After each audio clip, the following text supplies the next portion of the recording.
Right, so has the Israel lobby basically become, in and of itself, a racist entity? Because if standing against racist anti-migrant riots is now anti-Semitic according to some, then they've long passed the point of incredulity, haven't they? Any accusations of anti-Semitism from them absolutely should fall on deaf ears. How can they be taken seriously? Or is this all some form of collusion to help do away with yet another Labour MP too left-wing for Keir Starmer? Because as usual, there's a connection that doesn't take too much effort to uncover. Fundamentally, a pro-Israel, supposed defender body of the Jewish faith has taken a comment speaking up for Muslims that doesn't mention Jewish people and called it anti-Semitic. If we're at the point that such an accusation, ostensibly Islamophobic as that is taken seriously, or as seriously as Jew hate, and Starmer acts accordingly, the hierarchy of racism in Labour under his leadership will have soared off the charts. And once more, anti-Semitism will have been weaponised for nothing more than petty factionalism. Right, so things are just getting ridiculous now, as the riots, disproportionately aimed at Muslims as we know, brown-skinned people certainly, accusations of being asylum seekers or migrants being weaponised, seemingly desperately by some pro-Israel bodies to be attempting to drag the whole argument back to anti-Semitism, like they've become petulantly jealous or something of another form of racism suddenly getting a bit of attention. And frankly, if you're going to act like that, you aren't interested in dealing with the real thing, with actual racism. You just have an agenda to keep anti-Semitism at the top of the pile, so to speak. It's attention-seeking. And when you're doing that to try and mute actual racist attacks against other forms of racism, then you're frankly sick. When all should be equally condemning all forms of racism and working together, surely, to end it all. But that, of course, implies that is what is actually going on here, and this example is so blatant and so ridiculous, it clearly isn't what's happening here at all. The Labour MP at the centre of all of this is soft left MP for Norwich South, Clive Lewis, former army officer, member of the Socialist campaign group of left-wing MPs, so he's not usually seen as being as big a lefty as some of the others in that group. He's certainly not anything like Starmer and his right-wing faction, though. The group attacking Lewis for making an anti-Semitic comment, which I'll come on to, is the Labour Against Anti-Semitism group, or LAAS. And they're demanding Lewis be expelled from the Labour Party for anti-Semitism. But this is what Lewis actually tweeted out. The link between the daily inhumanity being meted out to Palestinians and rising Islamophobia in the UK are not unconnected. The inhumanity being shown to one is giving permission for the other. These actions diminish us all. That comment was made whilst sharing an article about the recent school bombing in Gaza that killed more than 100 people. No mention of Jewish people there. An inference towards Israel's treatment of Palestinians could, I suppose, be drawn, but again, no mention of them. The tweet simply points out attacks on people of colour in one part of the world begets attacks on people of colour in other parts of the world. That inhumanity shown towards one gives others of a certain racist mindset permission to behave towards other similar people in a likewise fashion where they are. And there's some truth in that. If bashing a certain demographic, Muslims, for example, as most of the people are in Gaza, and the attacks here in the UK during the riots have disproportionately targeted Muslims too, it's not racist to ask the question of whether there is a connection. I believe so, and Lewis is himself a person of colour who thinks so as well. I certainly wouldn't deign to say I know better than he on such things, not with my white privilege, but then I'm not the LAAS either. Their piss-weak claim is that Lewis has inferred something himself by daring to bring up Palestinians in relation to UK riots. By connecting the dots, they are saying this is anti-Semitic. It is not, because there are no mentions of Jewish people or Jew hate in anything Clive Lewis said. There is an inference towards Israel, however, and therefore, as I'm sure you're already realising, the actual accusation is one of anti-Zionism, of blaming Israel for something and conflating that with anti-Semitism. That, in and of itself, is a racist thing to say, in my view. I would suggest the racism problem is one the LAAS have, therefore, and not Clive Lewis. Being critical of Israel, being critical of the Israeli state, critical of the actions of that government in relation to Palestine, to Gaza, is not racist. It is holding a political body to account, just as we happily seem to do in relation to Russia and Ukraine, but Israel can't be treated as a rogue state, quite like Putin's can in the eyes of some. And they're wrong. Zionism is a political ideology. Being against it is no different than choosing to be against communism or conservatism or environmentalism or indeed fascism, which is certainly the ideology we've seen being meted out on the streets in these riots.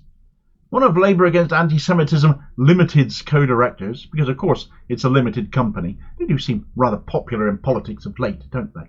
There's a chap called Alex Hearn, who, according to Squawkbox, who have covered this story, put out a brief statement saying, "It is very concerning that people across the political spectrum, from anti-racists to the far right, have fantasised that Zionists and Israel are to blame for unrest across Britain," he said.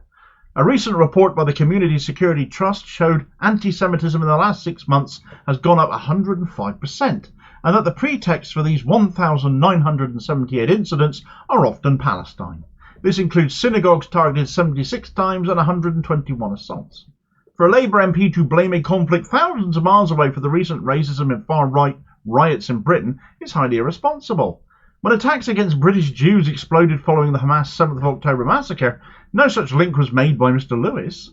Labour Against Anti-Semitism call for his immediate suspension and for the whip to be removed while he is investigated. We believe that his comments in the context of sectarian violence and record attacks against British Jews warrant expulsion. Genuine attacks against Jews, against synagogues, I wholeheartedly condemn as well. But Lewis didn't overtly blame Israel or even Zionists for what is happening in Britain. His comments could just as easily be aimed at Hamas as well, given the only context he took from the situation in Gaza is that Muslim people are being killed there, being attacked, and the same has been happening on our streets, and saying when such things occur, it encourages others. This should be obvious. Just by looking at the riots themselves, for example, what began in Southport has spread around the country. Attacks beget more attacks. That was Lewis's point, and I really can't see how it can be taken any other way, except in a bid to twist the narrative away from Muslim hate back onto Jew hate and weaponise the entire issue to take another lefty MP on over such an account. It's truly pathetic, but then I think the LAAS are truly pathetic. It's notable that Hearn brought up the Community Security Trust, who I discussed in another video the other day, for their actions. Their recent report and the timing of it to coincide with these riots again, to take attention away from the real victims of the rioting going on, to put anti-Semitism and Jew hate back on the agenda. Not that I'm saying it shouldn't be on the agenda, but when the focus is on rioting and real violence going on our streets, that's got to be the focus. And of course Starmer readily rushed to thank them for their efforts in combating anti-Semitism, even though, just like the LAAS, they conflate anti-Semitism with anti-Zionism as well, and work to promote Israel and actively campaign against other issues such as boycott, divestment and sanctions, which absolutely should be implemented against Israel to bring them to heel and to stop this genocide they're meting out. Of course, the real rub here, as much as we can point out the LAAS and CSD's conflation of anti-Semitism and criticism of Israel, unfortunately, the IRA definition of anti-Semitism permits that. That Labour and so many other parties in the UK have adopted it, hailed as the international definition of anti-Semitism by Zionists, despite the definition's own author calling it unfit for purpose, and many other Jewish people condemn it besides. Sadly, it gives Starmer, in my view, an opportunity to do exactly as the LAAS want, though the condemnation that suspending or expelling Clive Lewis would invite would, I think, be immense. He'd be a foolish man to take Lewis's tweet as anti-Semitic. It would do catastrophic harm to Muslim communities on top of the harm Starmer's already done to them, because it would send a message that Starmer won't tolerate condemnation of them being attacked in Gaza. Therefore, does he really care if they are being attacked here on our streets in these riots? Certainly, if I were Muslim and he did this, I wouldn't think so. And given how much support Starmer's Labour has already lost in Muslim communities, is he really stupid enough to make matters even worse, for the sake of acquiescing to the Israel lobby again, or to launch another petty, unnecessary attack on a left-wing member of his own party? Well, frankly, yes, I do believe he is, but we'll see. Certainly, Jewish people and organisations have come out on Lewis's side here, however. The Just Jews Twitter account tweeted out, "Clive Lewis isn't blaming Jews for the fascist targeting of Muslims here, but suggesting apartheid Israel's dehumanisation of Palestinians resulting in its genocide, to which much of the world is indifferent/complicit, has given permission for Islamophobia and inhumanity here." Completely agree with that statement. Jewish Labour councillor Martin Abrams has said, "As a Jewish Labour Party member, I would like somebody, anybody, to explain to me how this tweet by Clive Lewis is in any way anti-Semitic. Honestly, this is so tiresome. You've literally got gangs of neo-Nazis and fascists rampaging on our streets, and this is what LAAS is busy doing." It's what they always do, though, Martin. I'm sure you know that as well as I do. And Jewish Voice for Labour founder Naomi Wimborne-Idrissi tweeted, "The attacks on Clive Lewis for his humane and nuanced post reflect the entrenched Islamophobia of those who defend Netanyahu's racist state." Bang on. We'll see whose side Starmer is on by whether he chooses to do anything to Clive Lewis over this. Solidarity to Clive, of course, for speaking out on what is very important, and balls to the pathetic whiners choosing to weaponise it for their own twisted agenda. Frankly, if Clive Lewis gets censured in any way for his words by his own party, then Matthew Hopkins, the Witchfinder General, will have nothing on the likes of the LAAS and Keir Starmer.